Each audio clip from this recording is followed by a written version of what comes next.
Friends, I am Tania. সবাই জানো, তোমরা ফার্স্টেই জানাই সবাইকে হ্যাপি বসন্ত পঞ্চমী। সেই উঠেছি 5টার সময় ঘুম থেকে, স্নান টান সেরে যাচ্ছি পুষ্পাঞ্জলি দিতে।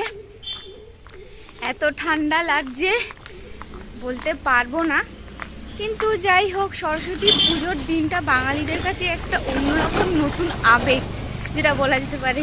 ছোটোবেলা থেকেই অনেক ভোরবেলায় উঠে স্নান সেরে পুষ্পাঞ্জলি দেওয়া, এটা যেন একটা কি বলবো, একটা আবেগ বাঙালিদের কাছে, যেটা আজও পর্যন্ত ধরে রেখে দিয়েছি এখনো পর্যন্ত। যাই হোক, পুষ্পাঞ্জলিটা দিতে যাচ্ছি, আবার নেক্সট ভিডিওতে দেখাবো বাকিটা। এখন আমরা ঠাকুরের সামনে আছি, বই দেওয়া হয়েছে, বই দেওয়া আছে, তারপরে গানের হারমোনিয়াম আছে, গিটার আছে, সব এখানে সবাই বসে আছে, অঞ্জলি দেবে। আমিও এই জাস্ট এলাম,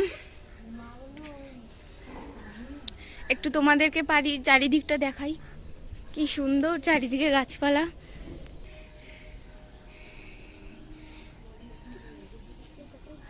আমরা দাঁড়িয়ে আছি একটাই কারণ, সরস্বতী ঠাকুরকে পুরোহিত মশাই পূজা করছে, তাই আমরা সবাই একটু দাঁড়িয়ে আছি। এরপরেই পুষ্পাঞ্জলি দেওয়া শুরু হবে। ফাইনালি দেওয়া হয়ে গেছে পুষ্পাঞ্জলি। আবার যাচ্ছি, বাড়ি যাচ্ছি, একটু রেস্ট নেব, খানিকক্ষণ বাদেই সেজে গুজে বেরানো হবে। এখন আপাতত এইটুখানি, দেখতে থাকো স্কিপ না করে। Tata, bye bye.